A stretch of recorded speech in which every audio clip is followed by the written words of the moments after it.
India and Pakistan have been exchanging a barrage of fire across the line of control.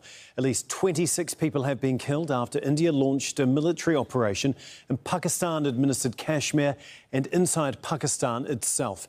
And at least 3 people have been killed on the Indian side. Now, India struck multiple targets overnight that it said were terror training sites. But Pakistan says mosques and civilians were hit, calling it an act of war. Charles Stratford reports. In the light of day, the damage assessment. Locals say this mosque in Pakistan-administered Kashmir was destroyed by an Indian missile overnight. Other strikes hit targets deep into Pakistani territory. It has been destroyed in front of you. In the night, the entire neighbourhood was in fear and panic, and the entire population fled. We strongly condemn this cowardly attack by India. India says it was targeting what it calls terrorist infrastructure 2 weeks after an attack at a popular tourist destination on its side of the disputed border killed 26 people. India blamed Pakistan. Islamabad denied any involvement. Earlier this morning, as you would be aware, India exercised its right to respond and preempt as well as deter more such cross-border attacks. These actions were measured, non-escalatory, proportionate and responsible. Pakistan said India's response was unprovoked, an act of aggression that will not go unpunished. We were apprehensive that India will attack Pakistan without justifiable cause, and they have done so, and Pakistan has defended itself. In some places, the explosions knocked out power, forcing people into the streets in the middle of the night. There was a loud noise of 10 to 12 shells, and we saw them coming from above, but we don't know where in the city they hit.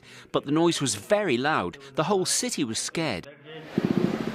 Heavy shelling continued throughout the night and into the morning across the line of control. I was on duty. Suddenly shelling started and I was injured in the shelling. The worst affected, as always, as I've often argued, are going to be the people in the region, the Kashmiris, who are caught between the competing and proprietorial and rival postures and attitudes of India and Pakistan. Pakistan's military says it shot down 5 Indian aircraft and a drone. India has yet to respond to those claims. Charles Stratford, Al Jazeera.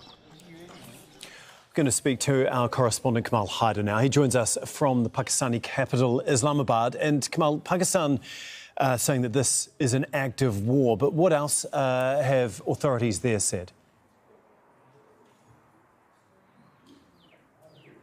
We lost contact. I lost IFB. It looks like we have lost our connection with Kamal. Yeah, if you can hear me, yeah. Hear you now. What? I can hear you now, sorry. Fantastic. Yeah. Kamal, can you just give us an update on the latest that authorities there have said? Well, first of all, according to the Pakistani military spokesman, Ahmad Sharif, General Ahmad Sharif, the Pakistani aircrafts that engaged those attacking Indian aircrafts never crossed the border into Indian airspace. They use BVR, which is Beyond Visual Range missiles, and Pakistan is now claiming that at least 5 of the Indian fighters were shot down. That includes 3 Rafales, according to the details they have released, 1 Sukhoi 30 and another MiG-29. Also, Pakistan has attacked across the border military positions in Pakistan, across the border in Indian-administered Kashmir. The Pakistani Prime Minister right now is chairing a high-level meeting of the National Security Committee of the Cabinet. He's likely to address the nation after that. But across Pakistan, people were woken up late last night when that Indian airstrike unfolded. In a little while, the local television networks will be airing the funerals of those killed in last night's attack. Pakistan has also said that it has taken strong exception to Indian threats of what Pakistan calls water terrorism, and Pakistan says that that will be an act of war. Also reports coming in, as you mentioned, the line of control is hot again. It should be remembered that after 2019, there was a ceasefire agreement between the two sides. That seems to be now over, And the important thing to note now is what happens next, because we also monitored the Indian military briefing just a little while ago, and they made no mention of the fact they did not refute Pakistan's claims that those aircrafts had indeed been lost. Pakistan, on the other hand, saying that all its fighter jets were able to return to base unharmed. And Kamal, Pakistan said it's going to respond in a time and way of its choosing. But what sort of response can we expect?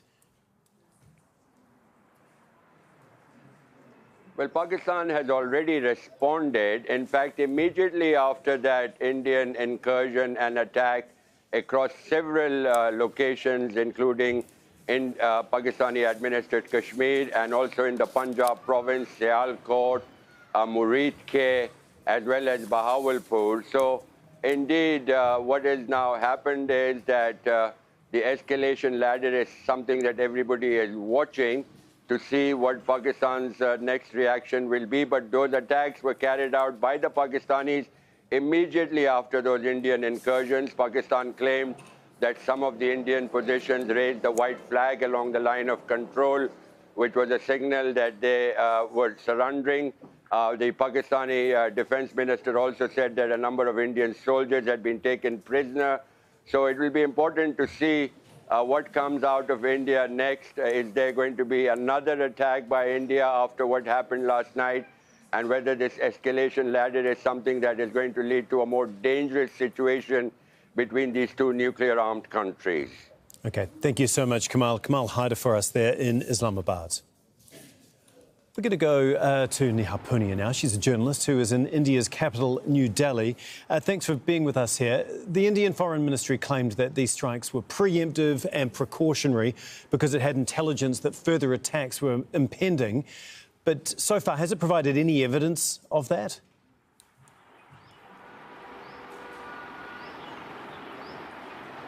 Well, India's Foreign Secretary has just held an extensive press briefing where he was accompanied by senior defense officials, and they've released video clips that show these airstrikes being conducted overnight on Tuesday. The operation, India says, lasted 25 minutes.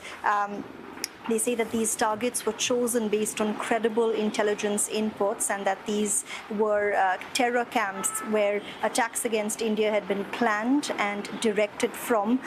Also said that it had credible information that further attacks against India were impending, which is why it was forced to act not just to deter but also to preempt any further attacks. And India, like you said, has defended these strikes, calling them non-escalatory, proportionate and responsible. And India is also maintaining that unlike what Pakistan is claiming, no civilians were targeted, that this was simply an attack that targeted terror camps and no army infrastructure was attacked either. There were 9 sites in total that were hit, and that the idea behind these targeted intelligence-based strikes was to ensure that no civilians were targeted. But we are now seeing some more developments. Prime Minister Narendra Modi has reportedly cancelled his Europe trip on account of heightened tensions between the two countries. He's also holding a senior level cabinet meeting discussing security matters with his cabinet, and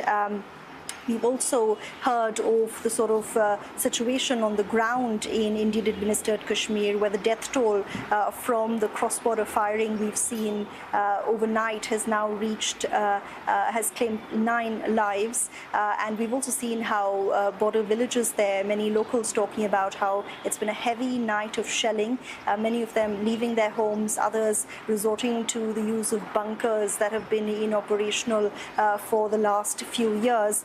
But this is, of course, coming at a time when, countries around the world are calling for restraint. Soon after that strike took place, India said it had briefed the U.S. government, with the Indian National Security Advisor speaking to the U.S. Secretary of State, Marco Rubio. And it's interesting that the U.S. has not condemned India's strikes, experts say, but it is calling for dialogue between the two countries. Unclear if that's going to happen at any point right now. OK, thank you so much, Neha. Neha Punia for us there in New Delhi.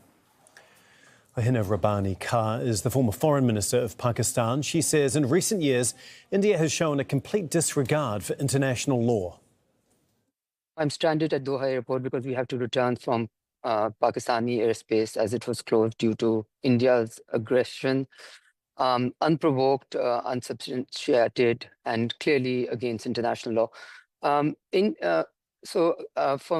my vantage point where I'm sitting, I think we had been warning the world that India's impunity and its lack of adherence to international law or to the Security Council resolutions as it exhibited in 2016, unilaterally trying to change the status of Kashmir. And then 2019, when for the first time since 1971, which was the last large-scale war between India and Pakistan, to send Indian jets into Pakistan. I think it would be safe to say that these warning signs were all over the place.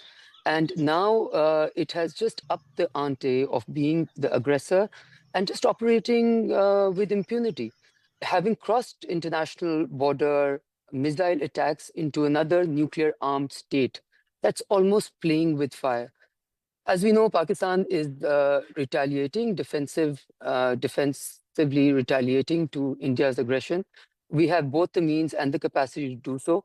But what it shows to you is that India feels that it has the impunity to be the judge, jury, executor, to attack at will, send missiles to nuclear armed state at will, because it seems to think that it can get away with it.